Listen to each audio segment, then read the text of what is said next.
Shalom. Biarlah sukacita Allah selalu mengalir dalam kehidupan kita. Mari kita mulai ibadah pada saat sore ini, kita berdoa. Bapa, kami datang di hadapan Tuhan pada saat ini. Kesempatan hari ini kami mau memuji muliakan nama Tuhan. Biarlah setiap pujian yang kami naikkan bisa menyenangkan hati Tuhan. Biarlah apapun yang terjadi dalam setiap kondisi hari ini, dalam kehidupan kami mau tetap percaya saat kami mau memuji Tuhan dengan sungguh-sungguh. Kuasa Allah terjadi dalam kehidupan kami. Hanya di dalam nama Tuhan Yesus kami berdoa. Haleluya. Amin. Allah itu baik, sungguh baik buat kita semua.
Kita adalah Allah yang luar biasa.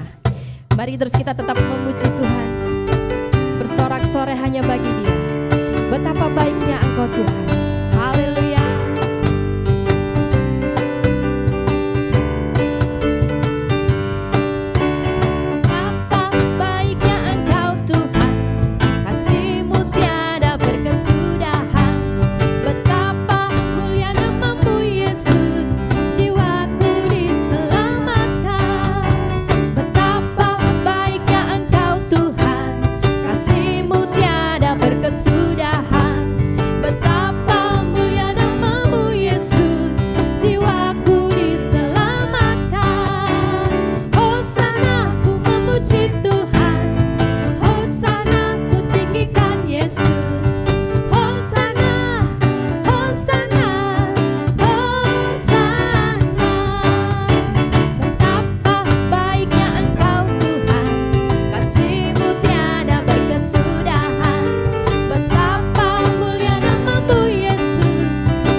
Sanggup melakukan segala perkara dalam setiap hidup kita.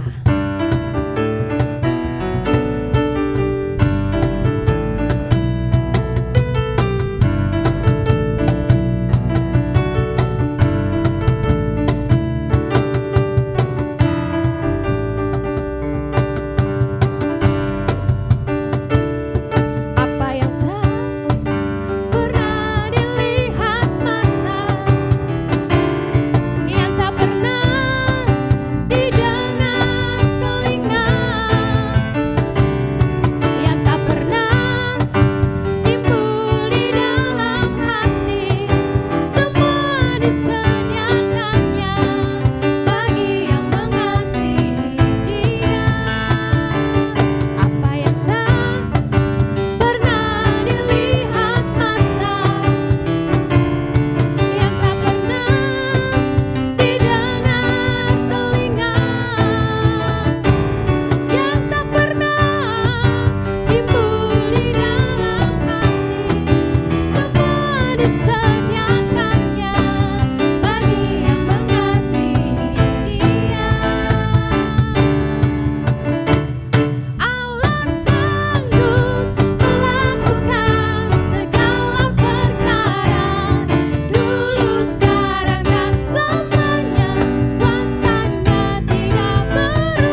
Tuhan, dulu, sekarang, sampai selama-lamanya, kuasa Allah tetap sama buat kita semua.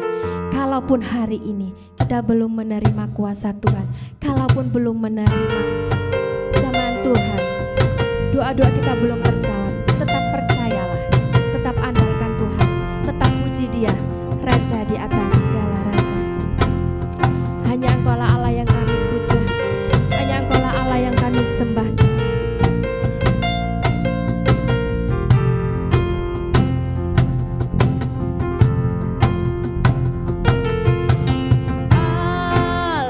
Semesta melukiskan kebesaran Tuhan,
henti-hentinya kami mengucap syukur di hadapan-Mu ya Tuhan. Karena Engkaulah Allah yang selalu kami tinggikan. Karena Engkaulah Allah yang selalu kami puja ya Tuhan. Karena kami percaya saat kami datang dengan sungguh-sungguh di hadapan Tuhan, dengan kondisi hati kami, dengan kondisi fisik kami, dengan kondisi pikiran kami yang mungkin saat ini kami tidak menentu ya Tuhan. Tapi kami tetap percaya bahwa Allah semesta alam, yaitu Tuhan Yesus Kristus, selalu ada buat kami. Saat kami datang di hadapan Tuhan, saat kami mau memanggil Tuhan, datanglah di tempat ini. Jamah setiap hati kami, jamah seluruh hidup kami. Kalaupun hari ini kehidupan kami sedang tidak menentu, kami sedang merasa kebingungan, kami tetap percaya kami punya Allah yang sanggup memberikan jalan keluar yang luar biasa, memberikan sanggup kekuatan dalam setiap kehidupan kami. Kalaupun hari ini kami sedang menerima penantian, sedang menerima jawaban daripada Tuhan, menanti-nantikan jawaban daripada-Mu, berikanlah sikap hati kami yang benar di hadapan-Mu ya Tuhan, untuk kami menanti setiap janji-janji-Mu Tuhan. Ajari kami tidak menyimpang ke kanan atau ke kiri. Kami mau tetap fokus di hadapan Engkau Tuhan. Biarlah kami terus layakkan kami Tuhan, untuk kami terus memuji-Mu Tuhan. Terima kasih ya Tuhan, karena Engkau Allah kami yang sanggup memulihkan dalam hidup. Kami bersyukur dan selalu bersyukur di hadapan-Mu Tuhan. Engkau teramat baik dalam hidup kami Tuhan. Engkau sangat baik Tuhan.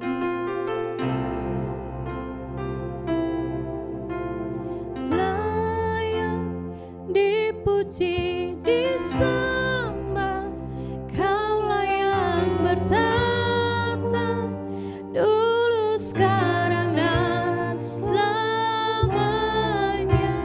Raja atas segala raja, nama-Mu besar termulia.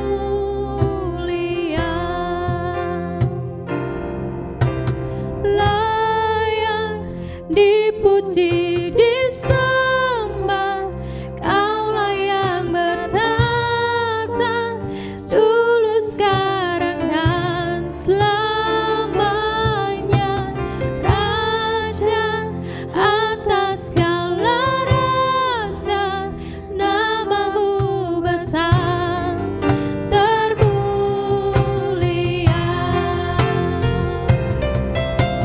Layak dipuji, disembah, Kaulah yang bertata dulu, sekarang, dan selamanya. Raja atas segala raja, nama-Mu besar termulia. Layak dipuji, disembah, Kaulah yang bertata dulu, sekarang, dan selamanya. Raja atas segala raja, nama-Mu besar termulia. Kami mengucap syukur kepada-Mu ya Tuhan untuk sore menjelang malam ini, bahwa Tuhan menghimpunkan kami dan kami datang berkumpul untuk memuji dan memuliakan nama Tuhan, bahkan mendengarkan pesan Tuhan. Terima kasih untuk sore hari ini Tuhan, biarlah kami diberikan hati, pemikiran dan pemahaman yang jelas untuk menangkap sebuah pesan yang dilepaskan sore hari ini.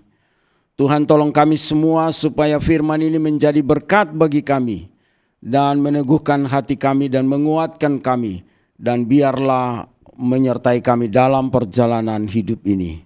Tolong hamba untuk mengkomunikasikannya supaya yang berbicara dan yang mendengarkannya sama-sama diberkati.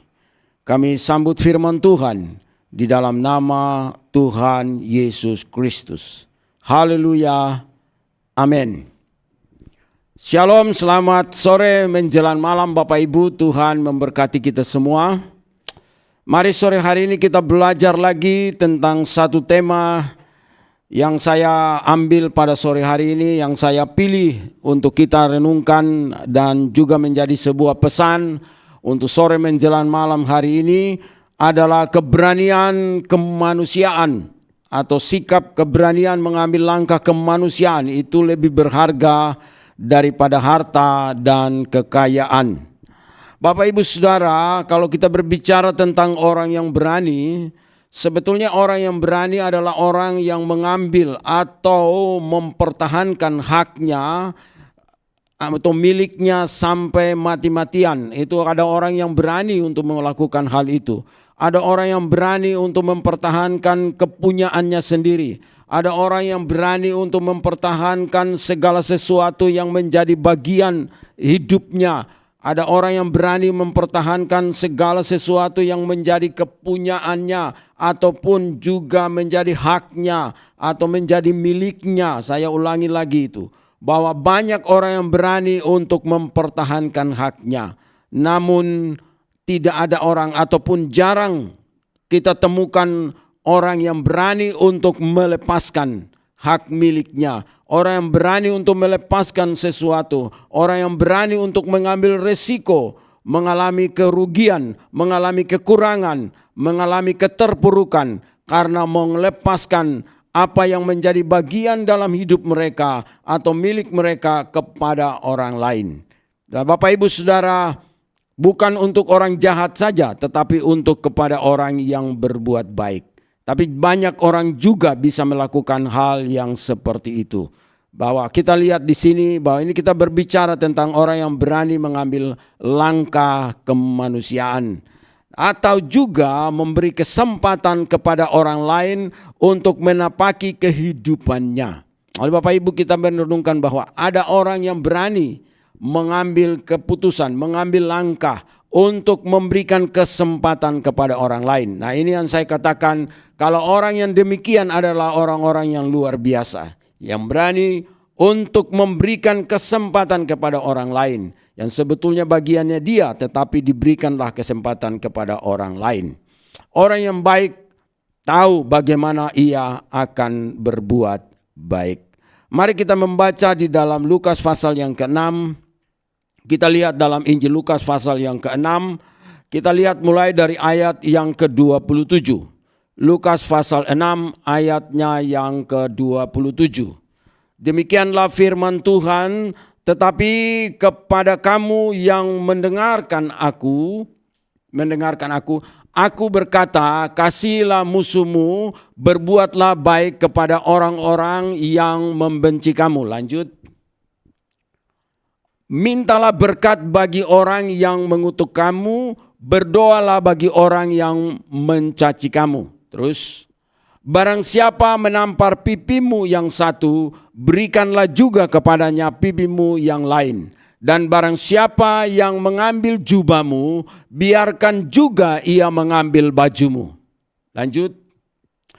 Berilah kepada setiap orang yang meminta kepadamu, dan janganlah meminta kembali kepada orang yang mengambil kepunyaanmu. Terus, dan sebagaimana kamu kehendaki supaya orang perbuat kepadamu, perbuatlah juga demikian kepada mereka. Sampai di situ dulu. Perhatikan ayat yang ke-31. Sebagaimana kamu kehendaki supaya orang perbuat kepadamu, perbuatlah juga demikian kepada mereka. Nah, Bapak Ibu Saudara yang diberkati oleh Tuhan, inilah sebuah kontradiksi yang terjadi. Karena ajaran di dalam firman Tuhan, ajaran Yesus kepada kita semua, ini sungguh ajaran yang luar biasa. Kalau kita perhatikan ayat yang ke-27, dikatakan bahwa tetapi kepada kamu yang mendengarkan aku berkata kepadamu, kasihilah musuhmu, berbuat baiklah kepada orang-orang yang membenci kamu. Nah, ini sesuatu yang sungguh menjadi pergumulan hidup setiap orang. Karena tentu kita sudah memahami bahwa kalau orang melakukan kejahatan maka dibalas juga dengan kejahatan. Kalau orang melakukan pukulan maka dibalas juga dengan pukulan. Kalau orang melakukan caci maki maka dibalas juga dengan caci maki. Itulah ekspresi manusia. Itulah hal sifat dasar manusia yang selalu membalas kejahatan dengan kejahatan. Tapi firman Tuhan berkata, janganlah membalas kejahatan dengan kejahatan, tapi balaslah kejahatan dengan kebaikan. Nah, kita merenungkan di sini bahwa ini musuh. Dan Tuhan berfirman kepada kita dan mengajar kepada kita bahwa kita mengasihi musuh kita. Kita berbuat baik kepada mereka. Ini yang tadi saya katakan dari awal bahwa adakah orang yang berani mengambil langkah kemanusiaan. Ini sebuah tindakan kemanusiaan. Bahwa kita mengasihi orang-orang yang melawan kita. Kita mengasihi orang-orang yang menjadi musuh kita. Ayat 28 berkata, mintalah berkat bagi orang-orang yang mencaci kamu. Dikatakan, mintalah berkat bagi orang-orang yang mengutuk kamu. Berdoalah bagi orang-orang yang mencaci kamu. Suruh minta berkat bagi mereka, berdoa lagi bagi mereka. Kemudian ayat 29 dan seterusnya sampai dengan ayat yang ke-31. Dan sebagaimana kamu kehendaki, dikatakan ayat 31, dan sebagaimana kamu kehendaki supaya orang perbuat kepadamu, perbuatlah juga demikian kepada mereka. Apa yang saudara dan saya ingin harapkan dari orang lain? Kita kepingin orang lain berbuat baik kepada kita. Kita kepingin orang melakukan sesuatu yang baik kepada kita. Kita ingin si A melakukan yang terbaik buat kita. Kalau dalam hubungan relasi, di dalam hubungan kerjasama, atau dalam hubungan interaksi sosial dan lain sebagainya. Kita kepingin orang itu selalu berbuat baik kepada kita. Pertanyaannya, apakah kita sudah melakukan yang terbaik untuk mereka atau kebaikan kepada mereka? Apakah kita sudah melakukan yang lebih baik juga kepada mereka? Ini yang perlu kita renungkan kembali. Kita tidak menjadi orang yang egois. Kita tidak menjadi orang yang mementingkan hanya kepentingan diri kita sendiri. Tapi kita berpikir juga tentang kepentingan orang lain. Kita berpikir juga bahwa pendapat orang lain. Mungkin mereka juga kepingin bahwa kita juga berbuat baik kepada mereka. Mereka juga merasa bahwa kita juga perlu harus melakukan sesuatu yang baik kepada mereka. Dan kita pun juga merasakan hal yang sama. Persoalan di sini, siapa yang mau memulainya? Persoalan di sini, siapa yang mau melakukannya? Karena itu kita baca terus ayat yang selanjutnya, ayat yang ke-32. Ayat 32 berkata demikian. Mari kita lanjut ke ayat yang ke-32. Dikatakan ayat 32 demikian. Dan jikalau kamu mengasihi orang yang mengasihi kamu, apakah jasamu? Terus kemudian, karena orang-orang berdosa pun mengasihi juga orang-orang yang mengasihi mereka. Sebab jikalau kamu berbuat baik kepada orang-orang yang berbuat baik kepadamu, kamu apakah jasamu? Orang-orang berdosa pun berbuat demikian. Dan jikalau kamu meminjamkan sesuatu kepada orang, karena kamu berharap akan menerima sesuatu daripadanya, apakah jasamu? Orang-orang berdosa pun meminjamkan kepada orang-orang berdosa, supaya mereka menerima kembali sama banyak. Tetapi kamu kasihilah musuhmu dan berbuatlah baik kepada mereka dan pinjamkan dengan tidak mengharapkan balasan. Maka upahmu akan besar dan kamu akan menjadi anak-anak Allah yang maha tinggi. Sebab ia baik terhadap orang-orang yang tidak tahu berterima kasih dan berharap dan terhadap orang-orang jahat. Hendaklah kamu menaruh, saya ulangi, hendaklah kamu murah hati sama seperti Bapamu adalah murah hati.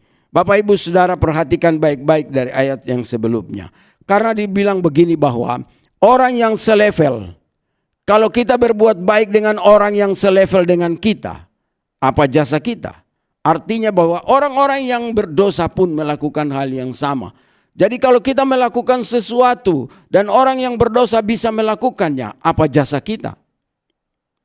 Nah, kita dituntut oleh Tuhan, kita dituntut oleh firman, kita dituntut oleh ajaran Tuhan bahwa kita harus melakukan lebih daripada orang lain. Kita harus melakukan lebih daripada orang yang di luar sana. kita melakukan lebih di atas level yang sederajat, level yang sama. Karena dikatakan dari demikian dalam ayat yang ke-32, tadi kita baca dikatakan demikian bahwa, dan jikalau kamu mengasihi orang yang mengasihi kamu, apakah jasamu? Karena ya dia mengasihi aku dan aku mengasihi dia dan kami melakukan kebaikan. Tuhan berkata itu sama aja. Orang yang di luar sana pun juga demikian bisa melakukannya. Apakah jasamu? Karena orang-orang berdosa pun mengasihi juga orang-orang yang mengasihi mereka. Sebab jikalau kamu berbuat baik kepada orang-orang yang berbuat baik kepada kamu, apakah jasamu? Orang-orang berdosa pun berbuat demikian. Nah Bapak Ibu Saudara perhatikan baik-baik. Jadi apa yang bisa dilakukan oleh orang-orang yang berdosa, kalau diukurkan dengan kita sama-sama melakukan, firman Tuhan berkata apa jasa kita, apa kelebihan kita. Karena itu ajaran ini luar biasa. Dan firman Tuhan mendorong saudara dan saya. Pengajaran dari Yesus mendorong saudara dan saya untuk kita melakukan lebih berbeda. Tidak selevel dengan mereka. Karena mereka tidak bisa melakukan kepada orang-orang yang berbuat jahat. Kalau orang-orang berdosa, kalau ada orang yang berbuat jahat, mereka akan membalas dengan kejahatan. Orang-orang yang melakukan hal yang tidak baik, mereka juga akan membalas dengan, dan itu sudah sering kita lihat dan kita hadapi dalam perjalanan hidup ini. Dan itu mereka bisa melakukannya juga. Nah, Tuhan dan firman menuntut kepada kita untuk melakukan lebih daripada itu. Yaitu kita melakukan hal yang kontradiktif, hal yang terbalik, hal yang tidak sesuai, hal yang tidak sama. Yaitu kita membalas dengan kebaikan. Karena itu yang tidak bisa dilakukan oleh mereka. Bahwa mereka tidak bisa, mereka tidak berani untuk melakukan hal yang baik ketika mereka diperlakukan tidak baik. Orang yang berani melakukan kebaikan ketika dia diperlakukan dengan tidak baik, itu yang luar biasa. Orang yang berani untuk memberi ketika dia sendiri ada di dalam kekurangan, itu yang luar biasa. Orang yang berani untuk berbagi-bagi sesuatu ketika dia dalam keterbatasan, itu yang luar biasa. Nah, Alkitab menuntut kita untuk melakukan lebih daripada itu. Dan Tuhan mengajar kita untuk melakukannya. Dan marilah kita belajar dari sini untuk memberikan. Kalau ada orang lain yang memang harus mempunyai peluang untuk misalnya maju, kita mendorong dia untuk maju. Meskipun dia menyakitkan kita, meskipun dia membuat kita rugi, meskipun dia melakukan hal yang membuat kita susah, tetapi kita tetap dalam pandangan yang positif untuk melakukan hal yang baik. Nah Bapak Ibu Saudara yang diberkati oleh Tuhan, ini yang perlu kita renungkan bersama-sama supaya kita menapaki perjalanan ini. Saya menyadari bahwa orang-orang di lingkungan kita, orang-orang yang ada di sekitar kita, tidak semuanya baik-baik saja. Orang-orang yang ada dalam perjalanan hidup kita pun juga kadang-kala membuat kita sakit hati. Tetapi Alkitab menuntut kepada saudara dan saya, kita tetap melakukan kebaikan. Nah itu yang Alkitab mengajar kepada kita. Dalam Matius pasal yang ke-5 ayat yang ke-7 berkata, berbahagialah orang yang murah hati karena mereka akan mendapat kemurahan. Dan ini juga bagian yang terakhir ditulis demikian. Berbahagialah, dikatakan hendaklah kamu murah hati sama seperti Bapamu adalah murah hati. Di ayat yang terakhir ayat 36 dalam Injil Lukas pasal 6 ini. Ayat yang 36 berkata, hendaklah kamu murah hati sama seperti Bapamu adalah murah hati. Nah orang yang murah hati itu seperti apa? Orang murah hati itu yang mau membalas kejahatan dengan kebaikan. Orang yang murah hati itu yang mau membalas hal-hal yang baik meskipun dia sendiri diperlakukan tidak baik. Orang yang murah hati tahu bagaimana cara ia berbuat baik kepada orang lain. Orang yang murah hati tahu untuk bagaimana waktu yang tepat untuk membagi-bagikan segala sesuatu yang menjadi kepunyaannya bagi orang lain. Kalau orang membutuhkan, dia rela untuk memberi. Dia tahu melihat bagaimana orang-orang yang membutuhkan pertolongan. Meskipun orang-orang itu dia tahu bahwa orang-orang itu tidak pernah ataupun pernah berbuat hal yang buruk terhadap dirinya. Bapak Ibu Saudara yang diberkati oleh Tuhan, mari kita belajar bersama-sama, kita melihat firman ini dan kita perlu belajar di dalamnya untuk merenungkan kisah perjalanan hidup kita. Nah, kita melihat di sini juga ada banyak pengalaman-pengalaman yang terjadi. Bapak Ibu Saudara, kita melihat bahwa Alkitab juga mencatat kepada kita, ada orang-orang berdosa yang datang kepada Yesus dan mereka meminta pertolongan daripada Dia, tapi mereka dihalangi orang banyak. Seperti contohnya Bartimeus.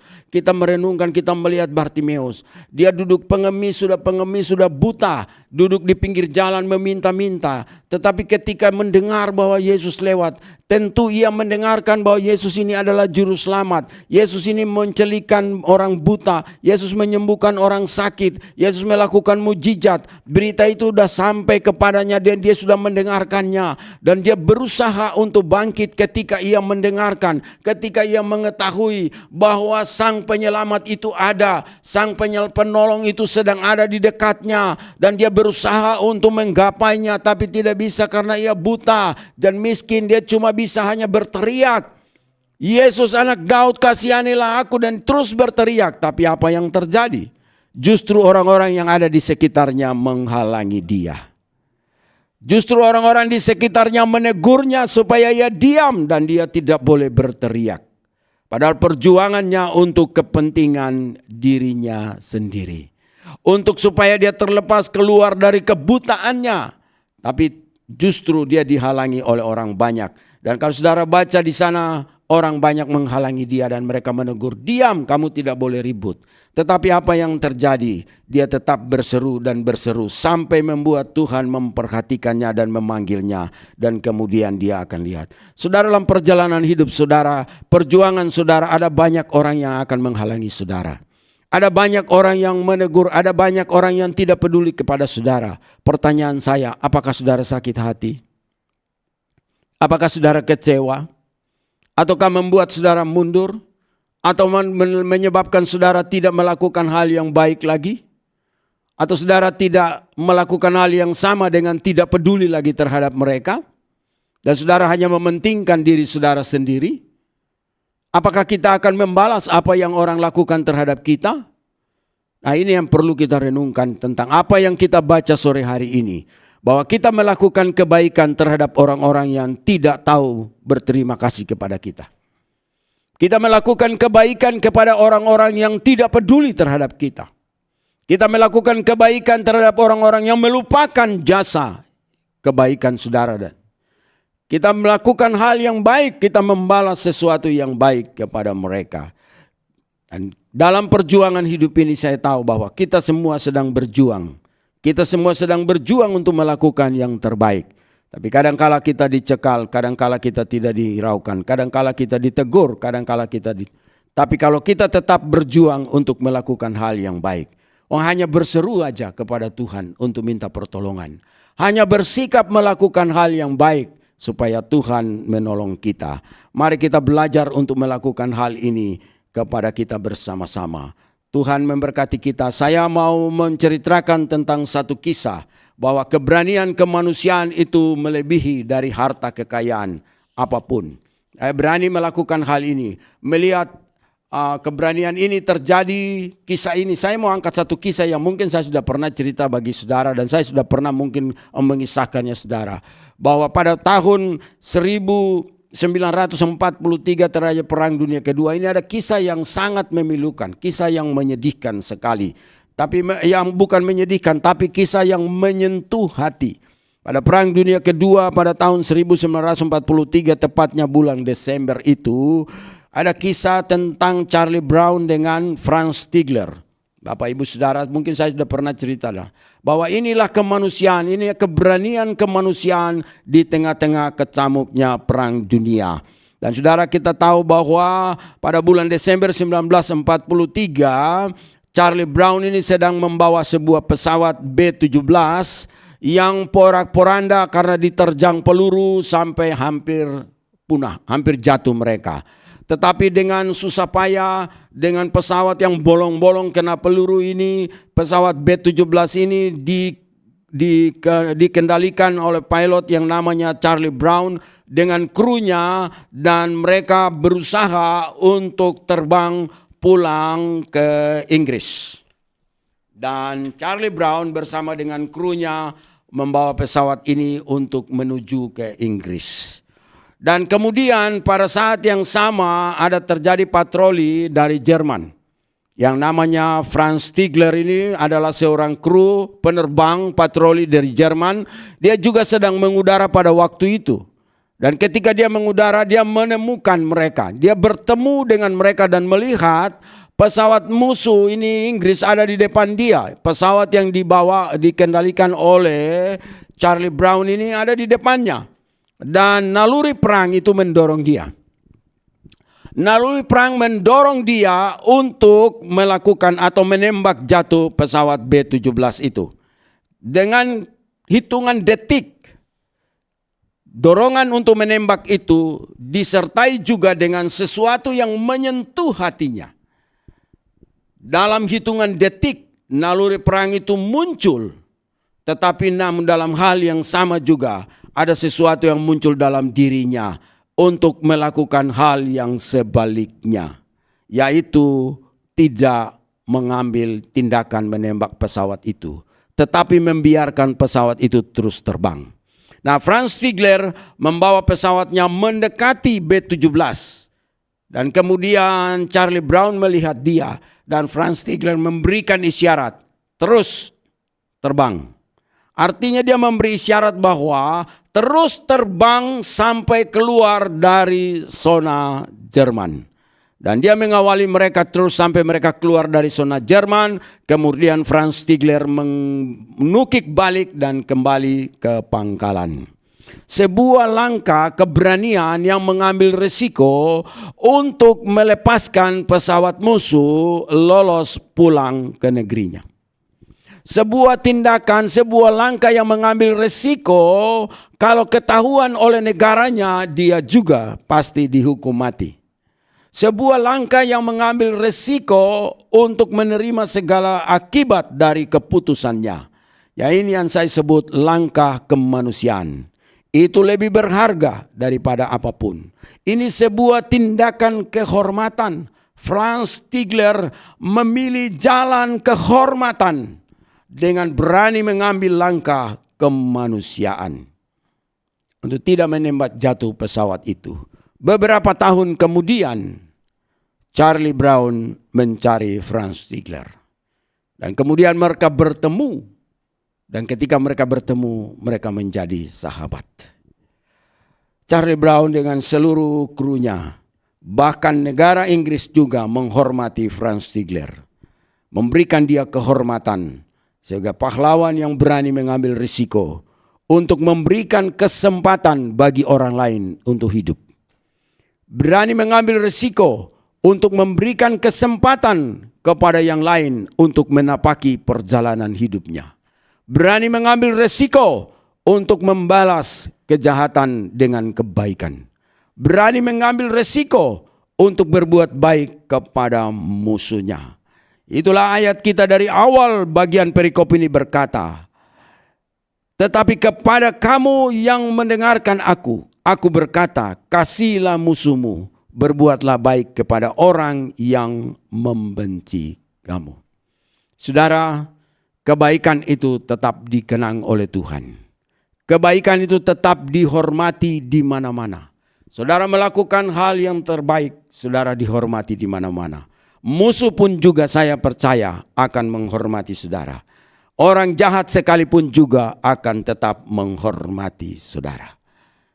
Inilah perjalanan kehidupan kita masing-masing. Mari kita belajar dari pengalaman Franz Stigler dan Charlie Brown.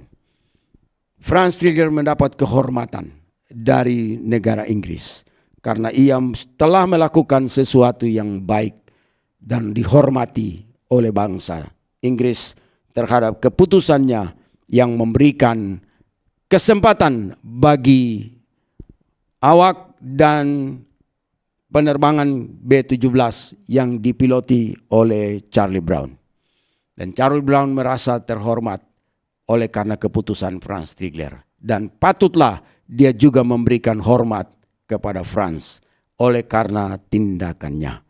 Saudara, Tuhan menghormati kita ketika kita melakukan hal yang terbaik. Tuhan juga menghormati kita ketika kita membalas kebaikan terhadap musuh-musuh kita.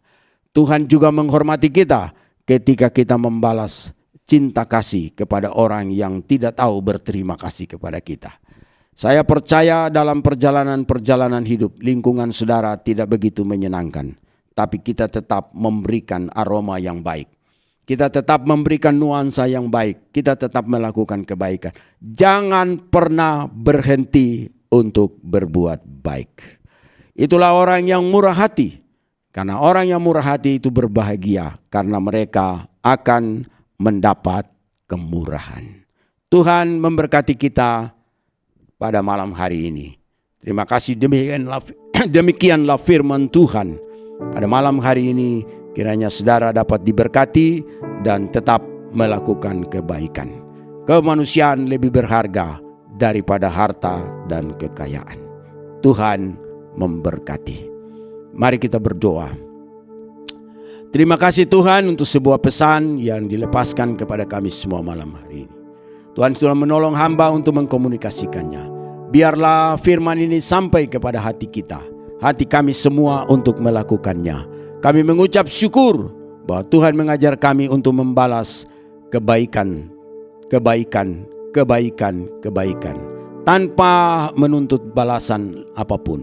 Tapi kami tetap belajar untuk melakukan yang terbaik. Sebab Tuhan ada di pihak kami untuk menolong kami melakukannya. Terima kasih Tuhan untuk malam hari ini. Tuhan memberkati kami. Yang lemah dikuatkan. Yang sakit kami berdoa oleh bilur-bilur Yesus disembuhkan. Yang kurang nyaman dibuat Tuhan menjadi nyaman. Kasih karunia menolong kami semua. Dan pertolongan datang dari Tuhan yang menjadikan langit dan bumi. Dan juga di dalam pelayanan kasih karunia Roh Kudus. Dan di dalam nama Tuhan Yesus Kristus kita diberkati malam hari ini. Haleluya. Amin. Selamat malam, Tuhan memberkati.